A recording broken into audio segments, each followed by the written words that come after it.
আপনি কিছু বলেন, আজকে যে কুয়াকাটা আসলেন, ঠিক আছে, এই উদ্দেশ্যে আজকে এই যে ঝড় তুফানের ভিতরে আসলেন মামা। আজকে আমরা জট্টপাড়ার মধ্যে চলে আসলাম, কিন্তু আজকে আমার ভাব হয় নাই। ভাব হয় নাই আজকে, আজকে আসলে মামারা ভাব হয় নাই, কেউ ভাব হয় নাই, ঠিক আছে, আমাদের কোনো মজাই হলো না। মজাই হলো না। আর এই যে অন্যরকম আমার দোস্ত মজা হয়েছে সুমন, আজকে আবার। দোস্ত আজকে কি মজা টজা পাইলা?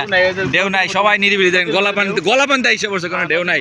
এই যে হলো আইনাল দোস্ত, কোনো ব্যবস্থা নাই ঢেউয়ের। এই যে আমার আবুল মামা, ঠিক আছে, কিন্তু একটা সার্থকতা, যেটা হচ্ছে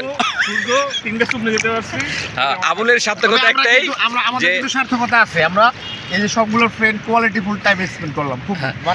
কিন্তু একটাই ছাত্র যে কক্সবাজারও এই যে আমার মামারা সুবন হয়েছে, কুয়াকাটাও একই কৌশলে আমার মামারা সুবন হয়েছে। এই একটাই মজা আসলে, ভিউ পাই আর না পাই, অবশ্য মজা পাই আর না পাই, যে আমার বন্ধু মনির। যাই হোক, 2 বছর পর্যন্ত 2 বছর আগে আসতে পারতেছি না, বাট এই 2 বছর পর্যন্ত এই স্মৃতিটুকুই।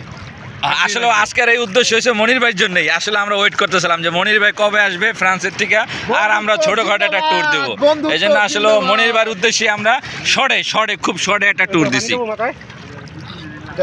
আর এই যে আমার বন্ধু টুটুল, ঠিক আছে, এই যে আজকে যাক বন্ধুরা কেউ মজা পাইতেছে না গোসল করে।